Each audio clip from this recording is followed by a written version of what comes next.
My yoke is easy and my burden is light. In the name of the Father, and of the Son, and of the Holy Spirit. Amen.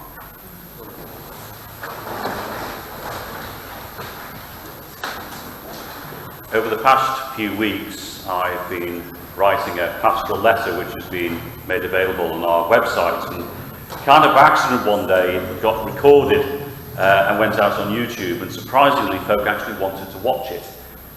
In fact, there's more folk watch those than come to church on a Sunday morning, so maybe we've grown during these past few weeks. But I do know there are quite a number of folk who can't join us in worship at the moment, and so some of those folk have said, can we please continue to record these videos? So we're going to do that over the next few weeks, and we'll record the sermon, which does mean, you'll be very pleased to hear, it has to be kept within 10 minutes, because that's the camera off the front of my motorbike, and it records in 10-minute slots. So that's a great relief to all of you, I know. In 1884, James Wells, who was moderator of the United Free Church of Scotland, wrote a book.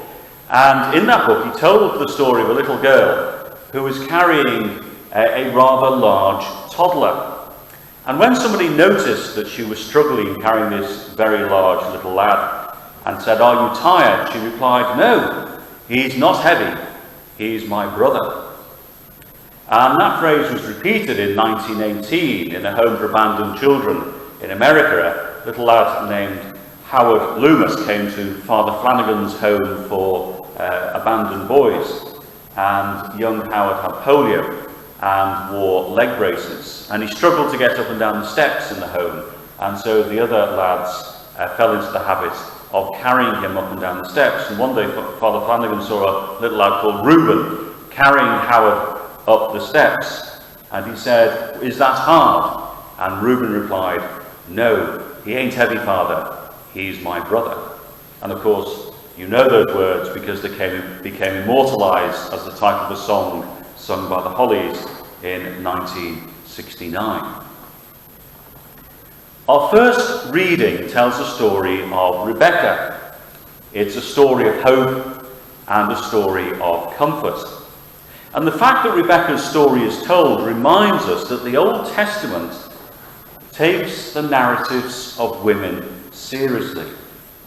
Now, to be fair, the text very often majors on the men, Abraham and Isaac, for example. But you cannot tell their stories without telling the stories of the women who shaped history and who shaped their lives. And when we hear the story of Rebecca, there is a hint that this is going to be a story of two brothers. And stories of brothers in the Bible matter. Whenever you hear a story of brothers, prick your ears up, because it's important. God's best hopes for his people are often derailed when you come to a story of two brothers. And it begins, of course, as we all know, with the story of Cain and Abel, a brutal story that ends badly. Jesus has this in mind when he tells the story of two brothers. And it's a story we normally get wrong, because we call this the parable of the prodigal son. And it's not just about the son who was lost and returned home. It is more about the son who stayed at home and was lost.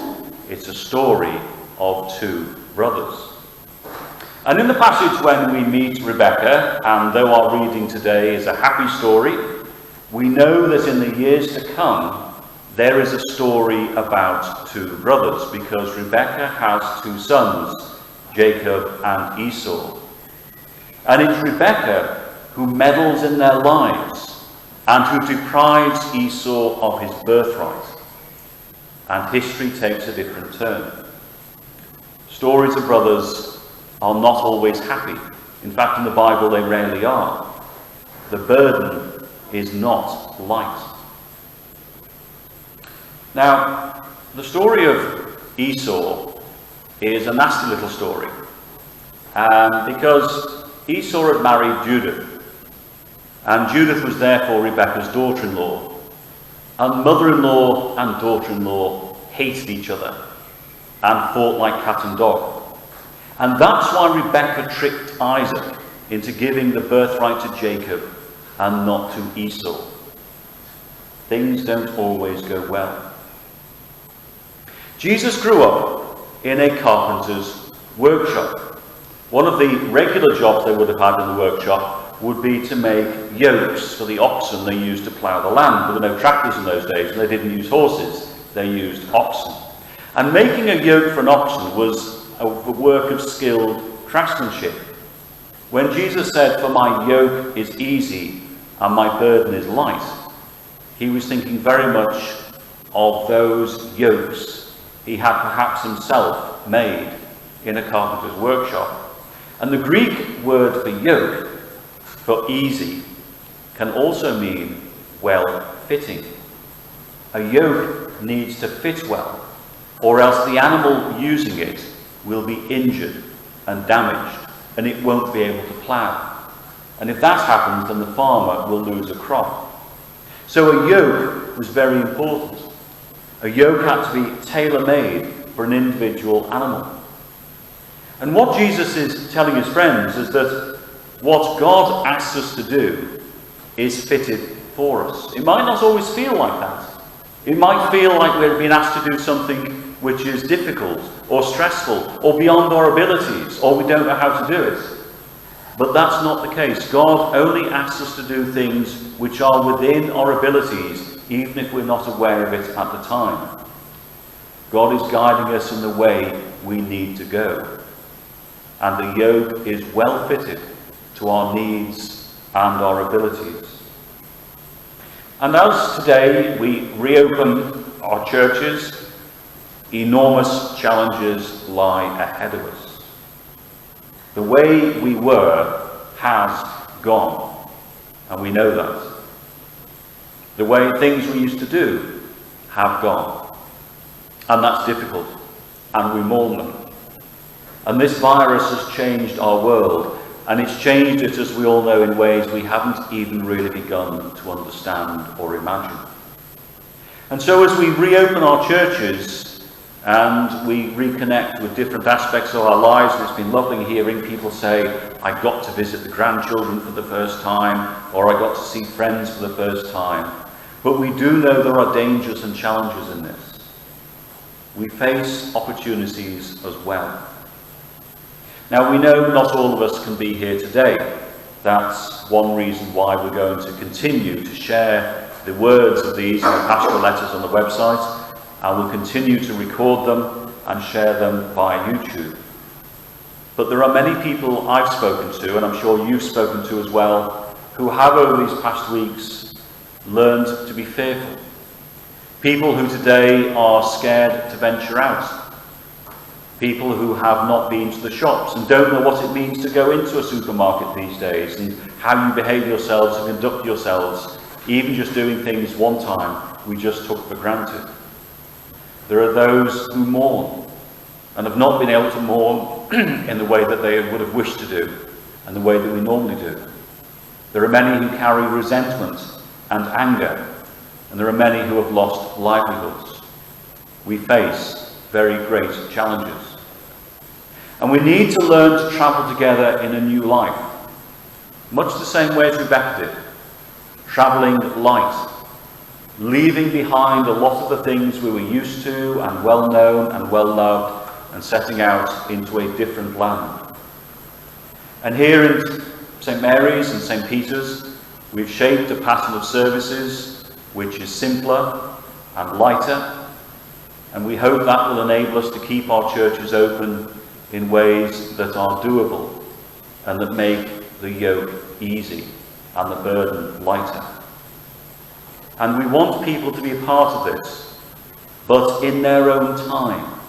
And that's very important, that everybody feels they travel this journey at a pace they are comfortable with. We do not want to be creating a burden which is laid on people's shoulders. Maybe that's something we've learned the hard way in these past few weeks. Maybe we learned something about how often our institutions and our organisations, and the church included, creates burdens which we put on people's shoulders, and it weighs them down. Maybe this is an opportunity to think, let's let go of those burdens and travel lighter and travel more simply and discover if God has a different way for us.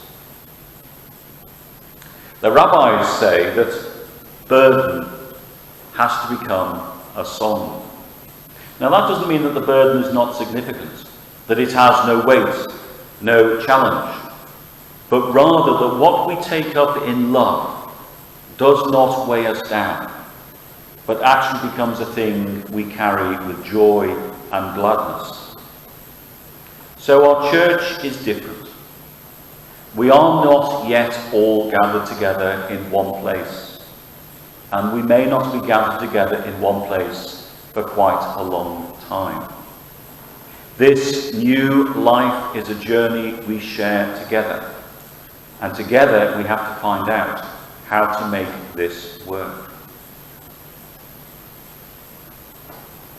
Eternal God, comforter of the afflicted and healer of the broken, you gather to feed us at the table of life and hope.